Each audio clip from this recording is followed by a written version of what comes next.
Je commencerai par féliciter l'adversaire qui a quand même fait une bonne prestation et bonne suite à eux. Et revenant à votre question, je dis que la lecture que je fais de ces deux matchs, elle n'est pas négative totalement et pas beaucoup positive aussi, dans la mesure où nous faisons match nul le premier match et puis nous perdons lourdement cet après-midi. Mais ce qu'il faut savoir, nous avons encore deux matchs qui nous restent et tout est possible avec 7 points. Donc les adversaires ne seront pas les mêmes. Nous-mêmes, nous allons tirer les conséquences de cette défaite et je pense que nous allons arranger tout ce qu'il faudra pour pouvoir rectifier le tir. Donc je pense que les chances sont encore intactes et nous n'allons pas baisser les bras.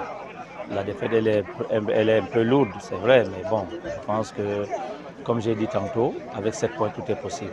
Vous êtes de retour à ce tournoi Interpol. L'année dernière, vous étiez toujours cette même formation sportive FC de Marois. Pour cette deuxième saison, on sait qu'on avait venu pour ambition. Rien n'est perdu, on y croit encore, tout est possible. Tout à fait, il faut d'abord revenir à la genèse de l'équipe. Vous voyez, nous avons 4 ans d'existence et les 2 premières années ne se sont pas bien passées.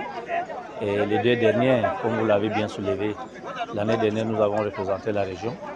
Et cette année, nous sommes encore revenus. L'année dernière, je peux dire qu'à 95%, l'équipe était constituée de jeunes, puisque c'était leur première grande compétition. Vous avez vu, nous sommes revenus avec d'autres armes. Et je pense que ça va aller. Nous sommes jeunes, nous ne sommes pas pressés. Nous allons prendre le temps qu'il faudra. Et je pense que ça va aller. Celui qui va lentement va sûrement, comme on dit. Est-ce que vous êtes conscient que ces enfants vous écoutent? Vous avez joué, vous avez fait une bonne carrière. Est-ce que quand vous retransmettez votre message, ça passe? Vous savez, les mentalités ne sont plus les mêmes maintenant. Jadis, quand nous on commençait à jouer au football, c'était vraiment la chicotte. Mais aujourd'hui, on ne peut pas prendre la chicotte.